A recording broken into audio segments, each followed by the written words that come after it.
Hello everyone, अभी हम लोग करने वाले हैं टारगेट टाइम्स के नवंबर मंथ के करंट अफेयर को करेंगे और इसमें कुल मिला के जो है 220 प्रश्न बनते हैं। दोस्तों, आप लोग वीडियो शुरू करने से पहले एक बार डिस्क्रिप्शन चेक कर लेना, वहां आपको सारे प्लेलिस्ट और टेलीग्राम चैनल का लिंक मिल जाएगा, जिसपे आपको कि वीडियो के बाद एक दिन बाद इसका जो है पीडीएफ हो या जो भी इसके क्वेश्चन है आपको उस ग्रुप में मिल जाएंगे। दोस्तों, वीडियो को अंत तक देखना, यदि पसंद आता है तो लाइक करना, शेयर करना, जो लोग अभी तक चैनल को सब्सक्राइब नहीं किए हो सब्सक्राइब कर देना। थोड़ी सी आवाज मेरी खराब है, आज के लिए मैं क्षमा चाहता हूँ और आप लोग जो कि ये काफी यूजफुल है, आप लोग इसका आनंद ले और मजे के साथ पढ़े। तो चलिए बिना देर किए करते हुए शुरू करते हैं। तो काफी फेमस सवाल है। पहला सवाल, किस भारतीय फिल्म अभिनेता को प्रवासियों की लॉकडाउन में सहायता हेतु यूएनओ द्वारा ह्यूमैनिटेरियन एक्शन अवार्ड दिया गया है? किसे दिया गया है तो आपको पता होगा, काफी पॉपुलर हुए थे। तो इसका सही जवाब हो जाएगा ऑप्शन बी, सोनू सूद को दिया गया है। देश में कोरोना महामारी के कारण लागू किए गए लॉकडाउन के दौरान प्रवासी मजदूरों को वापस घर भेजने में सहयोग के कारण सोनू सूद सुर्खियों में थे। सोशल मीडिया पर भी इन्हें सराहा गया था। आपको पता ही है, ये सवाल तो आप छोड़ेंगे नहीं अगर आने वाले एग्जाम में आते हैं तो। अगला सवाल पे चलते हैं। हाल ही में किस राज्य द्वारा मिशन शक्ति कार्यक्रम की शुरुआत की गई है? मिशन शक्ति कार्यक्रम की शुरुआत किस राज्य के द्वारा की गई है? तो इसका सही जवाब हो जाएगा ऑप्शन ए, उत्तर प्रदेश के द्वारा।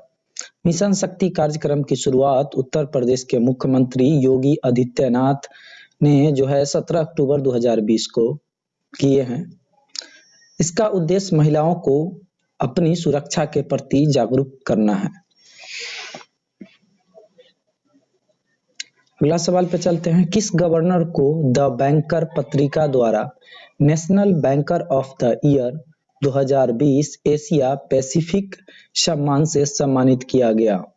किसे किया गया है?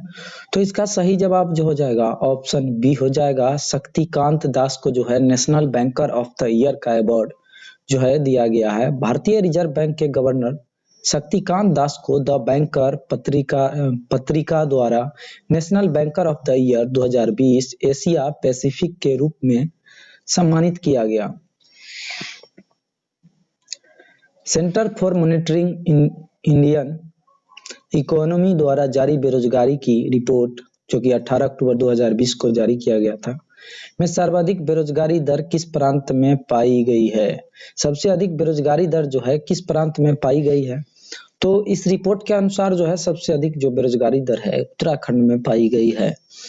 उपरोक्त संस्था द्वारा जारी रिपोर्ट में बेरोजगारी का राष्ट्रीय दर जनवरी 2020 7.22 की तुलना में 6.8% सितंबर 2020 में रहा। उत्तराखंड में यह दर 22.3%, उत्तर प्रदेश में 4 तथा सबसे कम असम में रहा है।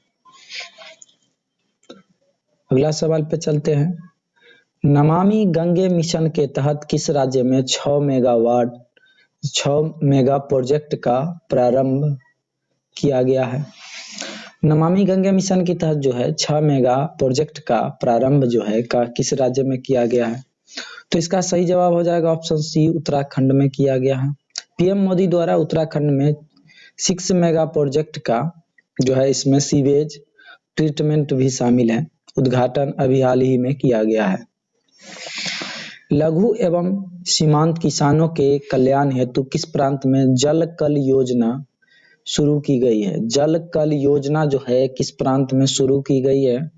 तो इसका सही जवाब हो जाएगा ऑप्शन सी, आंध्र प्रदेश में जो है जल कल परियोजना शुरू की गई है। आंध्र प्रदेश की सरकार सीएम जो है वाईएस जगनमोहन रेड्डी है द्वारा प्रारंभ इस योजना निशुल्क बोरिंग से 3 लाख किसान लाभान्वित होंगे।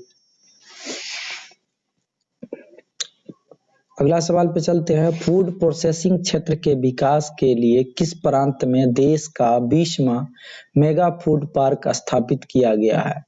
फूड प्रोसेसिंग क्षेत्र के विकास के लिए जो है किस प्रांत में 20वां मेगा फूड पार्क स्थापित किया गया है? तो इसका सही जवाब हो जाएगा ऑप्शन डी केरल। केरल का पहला तथा देश का 20वां मेगा फूड पार्क पलक्कड़ जिले में स्थापित किया गया है। कब? 20 अक्टूबर 2020 को किया गया है। अभी हाल ही में किस टेनिस खिलाड़ी ने अपने कैरियर का 150वां ग्रैंड स्लैम जीतकर इतिहास रचा? किस खिलाड़ी ने अपना 150वां ग्रैंड स्लैम खेलकर जो है इतिहास रचा है? तो इसका सही जवाब हो जाएगा option C Stan Wawrinka. Switzerland के स्टेन वावरिंका ने 3 बार ग्रैंड स्लैम विजेता। यह उपलब्धि जर्मनी के डोमिनिक कोएफर को हराकर प्राप्त किया है। अगला सवाल पे चलते हैं। राष्ट्रीय अपराध रिकॉर्ड ब्यूरो की 2019 की रिपोर्ट 30 सितंबर 2020 में सर्वाधिक महिला के विरुद्ध अपराध किस राज्य में दर्ज किए गए हैं? सर्वाधिक महिला के विरुद्ध जो है अपराध जो है उत्तर प्रदेश में दर्ज की गई है। एनसीआरबी के आंकड़ों में कुल 4,05,861 केस 4,05,861 केस जो है 2018 से 7.3% अधिक दर्ज किए गए हैं। इसमें उत्तर प्रदेश में 59,853 केस जो कि 14.7% दर्ज हैं। अगला सवाल पे चलते हैं। विश्व स्वास्थ्य संगठन द्वारा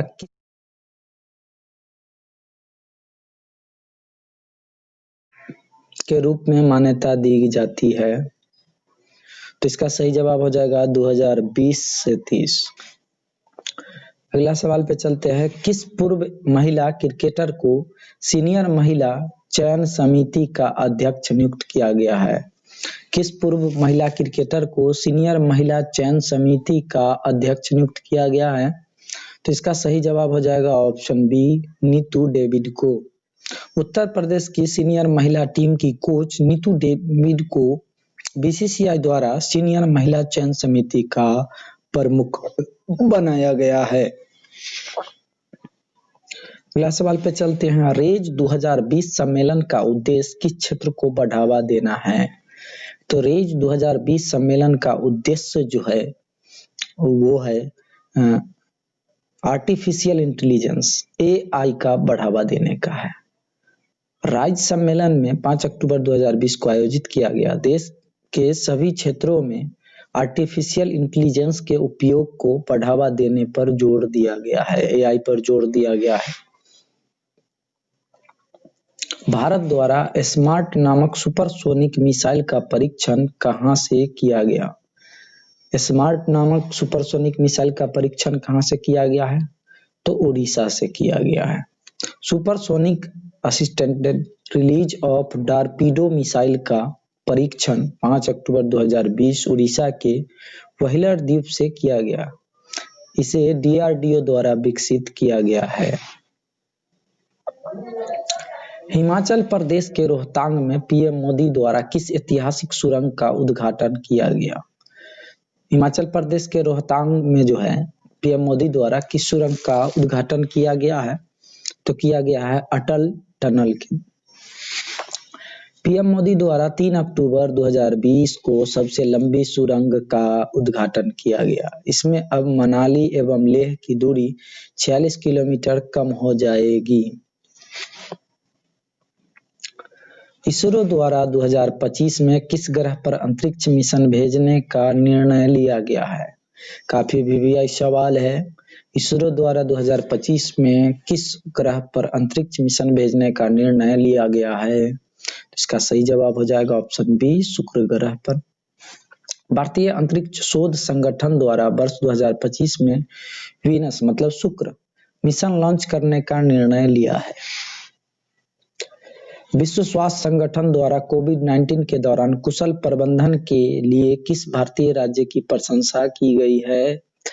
तो की गई है ओडिशा की।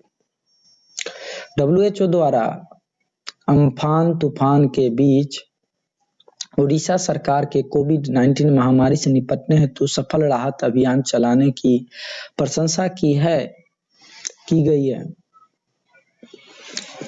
पुणे स्थित सीरम इंस्टीट्यूट ऑफ इंडिया ने कोविड-19 वैक्सीन के उत्पादन को 100 मिलियन डोज को बढ़ाकर कितने मिलियन खुराक उत्पादन करने की घोषणा की है? तो ये किए हैं 200 मिलियन उत्पाद करेगी अब। पुणे स्थित सीरम इंस्टीट्यूट द्वारा कोविड-19 वैक्सीन के उत्पादन को अमेरिका के नोवाक एवं ऑक्सफोर्ड विश्वविद्यालय के सहयोग से 100 मिलियन खुराक को बढ़ाकर 200 मिलियन खुराक करने का निर्णय लिया है।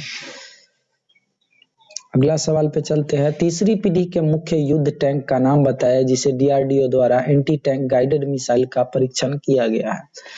किसका किया गया है? तीसरी पीढ़ी का मुख्य युद्ध टैंक का नाम बताना है जिसे एंटी टैंक गाइडेड मिसाइल द्वारा परीक्षण किया गया है। तो यह है अर्जुन।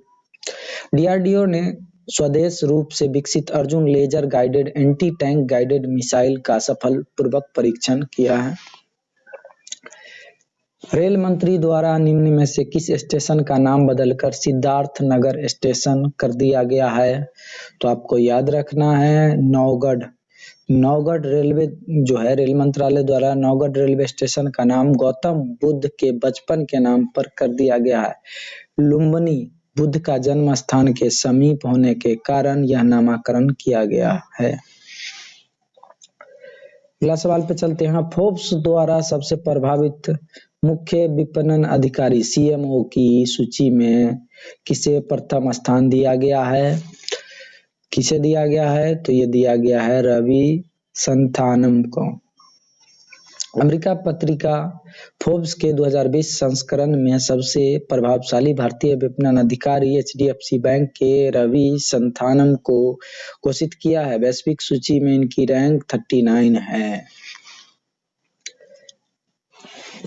सीतवे पोर्ट किस देश में है?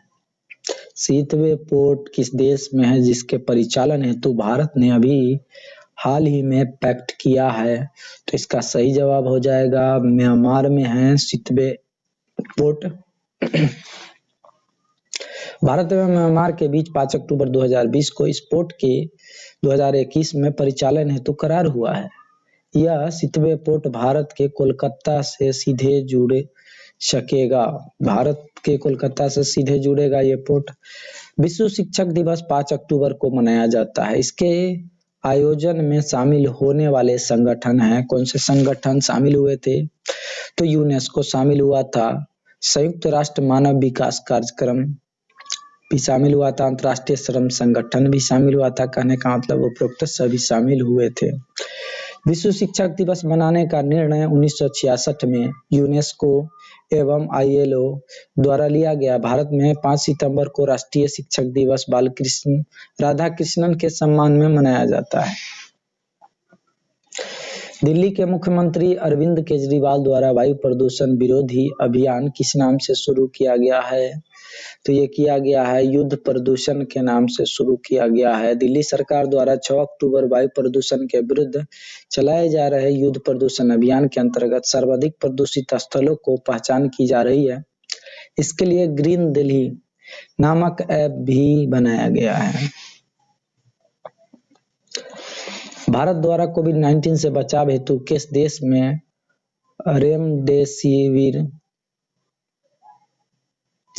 रेमडेसिविर की 3000 शीशियां अभी हाल में दी गई है?